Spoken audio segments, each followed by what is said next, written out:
The front-end part of this website was implemented using HTML, CSS, and JavaScript.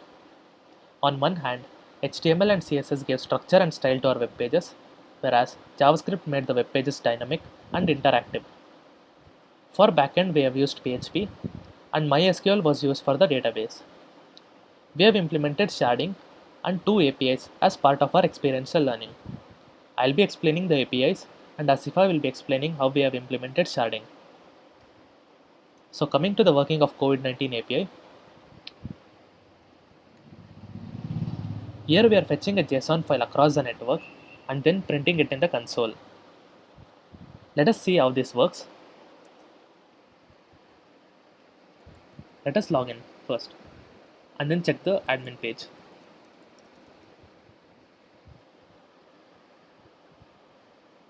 In the statistics page, we can see the total number of active cases, critical cases, recovered cases, total number of cases, total deaths, and total tests performed. Let us inspect this page and check the console to see what we have fetched.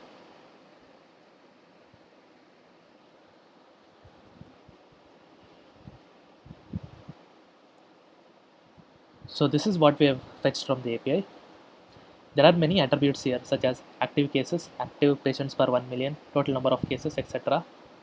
Our aim is to use these values in our website. So to achieve this, we first fetch the HTML tags by using the getElementById method to get the element with the specified ID. And then we assign the values of the attributes that we are interested in. Finally, with the help of the inner HTML property, we are changing the content of the HTML tags as per the result obtained from the API. By this, we are dynamically getting statistics related to COVID-19 to make aware the users of our website regarding the threat posed by the COVID-19 pandemic. We are using one more API named the PinCode API, which is used to validate and fetch the city and state corresponding to a valid PIN code. This API was implemented to achieve one of our non-functional requirements, that is automatic data processing. This is one way in which data is processed by our system instead of relying on the user to add accurate information. Let us see how this PIN code API functions first.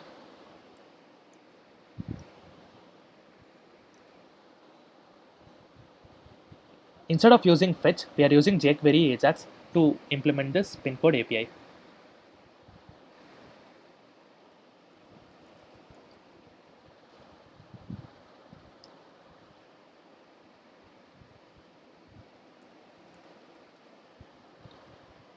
So upon entering a valid PIN code and clicking on get details, the city and state corresponding to this PIN code is fetched and directly stored in the database. If the user enters a invalid PIN code, then an error is raised like this.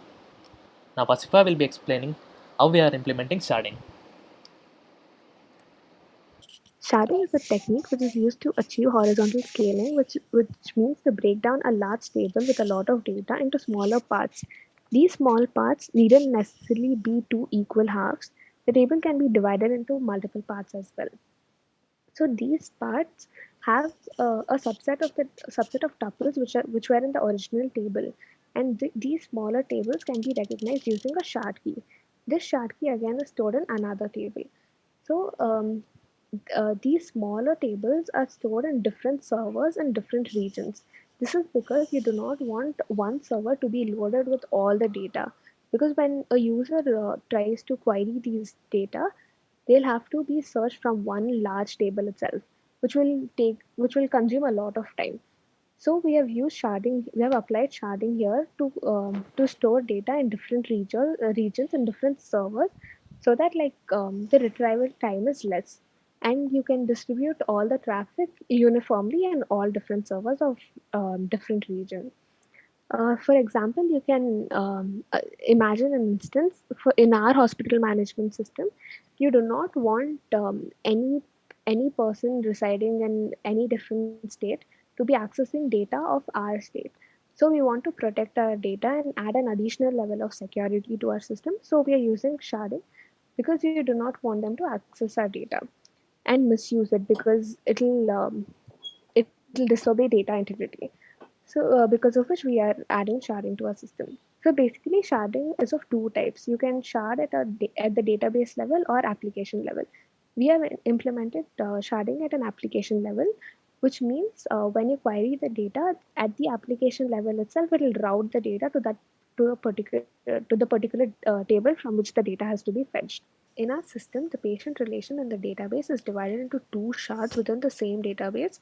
These shards are based on different regions from which the patient is trying to log into our portal. We have implemented two shards, one for people residing in Karnataka and the other one is for those residing in Andhra Pradesh. By doing this, we want to achieve we want to decrease the time complexity for retrieval of each queries. Over here, the queries do not have to execute a search run for the entire patient relation, but it will restrict its search only for that particular section of the relation which is relevant for them.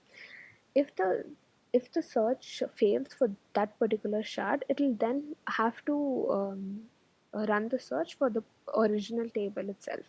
This reduces the traffic in the patient relation and the retrieval time will be less. We have implemented this algorithm in our registration page where you'll have to enter the pin code when you register.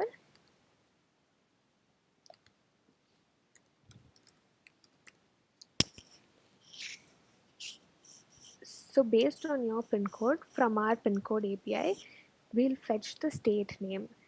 Because the state name is our shard key, you can see that um, only for only for the hospitals which belong to that particular shard key will be shown in that list. So here is the list for all hospitals registered into our portal in Andhra Pradesh. Let me show you the same list for people residing in Karnataka. So for a pin code of Karnataka, you can see the hospital list. This is a different hospital list. So the patient can choose the hospital based on their preference in that particular state in which they are living in and from which they are trying to access this portal. The sharding algorithm is again implemented in admin and doctor level to retrieve all the patient data relevant to their hospital or for all the patients which have registered to their particular hospital. This makes sure that the patient and doctor do not access any patient's data of any other hospital. We have implemented application level sharding where the state's name will be taken from the hospital which is trying to register a patient into their hospital's data. So if the hospital is from Karnataka, this if block will be executed and all the patient's data will be inserted into patient Karnataka table. If not, it will be entered into patient Andhra Pradesh data, table.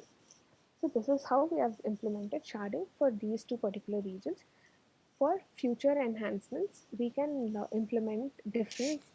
We can have many other shards for all different states, or we can even have multiple shards for different cities divided into different servers, which will reduce the retrieval time consistently and make our system even more efficient. So this was our experiential learning component of our project. Thank you.